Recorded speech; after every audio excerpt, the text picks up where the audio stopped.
Fakta baru tentang relief Candi Ceto di Karanganyar dan Candi Penataran di Jawa Timur. Terdapat relief-relief yang menggambarkan seorang raja Jawa atau Nusantara yang dihormati oleh suku Maya, Sumeria, Aztek, bahkan figur Yahudi dan lainnya. Pertanyaannya adalah fenomena apakah ini? Selama ini, sejarah negeri kita dibuatkan oleh para ilmuwan barat dan sebagian besar bangsa kita mengamini tanpa riset. Karya-karya mereka menjadi buku wajib bagi sekolah-sekolah kita. Secara tidak sadar, generasi kita mengalami cocok otak dalam waktu yang relatif lama. Tugas kita sekarang ini adalah merekonstruksi kembali sejarah masa lampau Nusantara ini berdasarkan Al-Quran. Dengan cara mempuzzlekannya dengan peninggalan-peninggalan nenek moyang kita, khususnya candi-candi di tanah Jawa, di mana istilah candi ini dalam Al-Quran disebut mihrab. Kalau Anda baca kisah Sailendra di Museum Trowulan, Mojokerto, di mana dikisahkan bahwa di tanah Jawa ada raja bernama Sailendra yang mampu menaklukkan gunung dan sanggup memutarnya saat melawan seorang raksasa.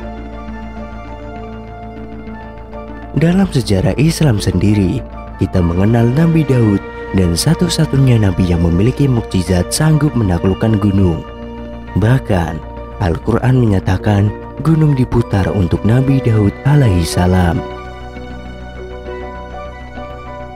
Dan dalam kisah lain pun, Nabi Daud alaihi salam pernah mengalahkan seorang raksasa bernama Jalut. Ialah ayah dari Nabi Sulaiman alaihi salam. Daud Yusuf, mantan Menteri Pendidikan dan Kebudayaan Republik Indonesia, dalam bukunya Borobudur pada halaman 43 menjelaskan, makna dari kata Sailendra berasal dari kata Saila Indra yang artinya raja gunung dari beberapa sumber.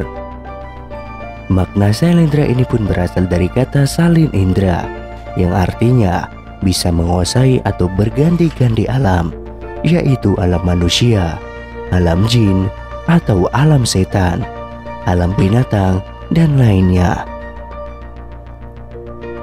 Satu-satunya nabi yang bisa menguasai alam-alam ini sehingga mampu berkomunikasi bahkan menguasainya adalah Nabi Sulaiman alaihissalam.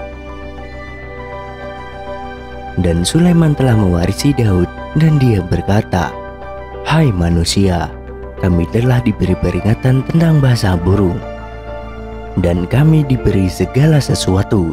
Sesungguhnya semua itu benar-benar suatu karunia yang nyata." Jadi, sebenarnya relief pada Candi Ceto dan Candi Penataran adalah informasi tentang kekhalifahan Nusantara yang menjadi superpower dunia di bawah kepemimpinan Nabi Daud alaihissalam. Kemudian diwariskan kepada Nabi Sulaiman bersama-sama Ratu Bilqis. Adapun perkiraan peta imajinatifnya dan sebaran etniknya adalah sebagai berikut. Dalam peta bumi itu Al-Quran, ternyata ayat-ayat Al-Quran dapat dipuzzlekan dengan ayat-ayat bergambar di bumi. Salah satu ayat bergambar adalah Candi Borobudur, di mana pada relief lantai 3 candi tersebut terdapat kisah tentang Nabi Daud, Nabi Sulaiman, burung hudhud, dan tabut perjanjian. Sedangkan komplek Candi Prambanan dan komplek Istana Ratu Boko merupakan ayat bergambar yang bercerita tentang kisah Ratu Bilqis dan Nabi Sulaiman.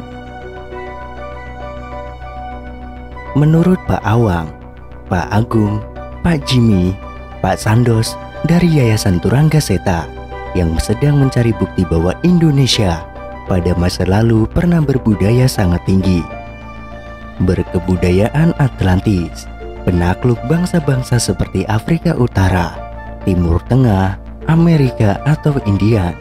Patut dipuji melihat semangatnya menggali masa lalu. Kini termasuk menafsirkan bangunan dan relief candi-candi suku, Candi Ceto, dan Candi Penataran sebagai candi-candi yang ditafsirkannya lebih mirip bangunan piramida di Mesir atau piramida suku Maya di Amerika Tengah daripada candi-candi Jawa. Sekaligus relief-relief yang menggambarkan penaklukan bangsa Timur Tengah dan Indian oleh Jawa. Cukup menarik metode mereka menyamakan patung-patung dan relief-relief di ketiga candi itu dengan patung-patung dan ornamen-ornamen dari Afrika Utara, Timur Tengah, dan India. Sangat jelas bahwa mereka sangat diinspirasi oleh buku Atlantis karya Profesor Arcio Santos yang menyebutkan bahwa kebudayaan membangun piramida berasal dari Jawa lalu menyebar ke Afrika, Timur Tengah, dan Amerika Tengah. Candi Suku dan Candi Ceto di Kabupaten Karanganyar, sebelah timur Solo, di lereng barat Gunung Lawu, sudah diketahui sebagai candi-candi yang unik sejak zaman Saturnine. Ahli arkeologi Belanda menelitinya pada tahun 1930-an. Pembuatan patung dan reliefnya menjadi lebih kasar daripada relief dan patung pada candi-candi umumnya. Itu juga yang membuat Sturterheim berpikir bahwa pemahatnya bukan pekerja dari kalangan istana, tapi pemahat biasa dari desa sekitarnya. Beberapa prasasti yang agak kasar yang masih memakai tari Candra Sangkala Saka atau 1416 sampai 1459 Masehi untuk Candi Suku dan 1468 sampai 1475 untuk Candi Ceto, memastikan persamaan waktu urutan pembangunan kedua candi ini yang dibangun pada masing-masing ketinggian 910 meter untuk Candi Suku dan 1470 meter untuk Candi Ceto. Kedua candi ini dibangun secara punden berunda dan menghadap ke barat, mungkin ke arah Merapi, padahal mereka duduk di lereng Lawu. Boleh dugaan bahwa Merapi pada saat itu lebih aktif daripada Lawu, dan kedua candi ini barangkali dibangun untuk maksud tertentu dalam penyembahan terhadap Merapi.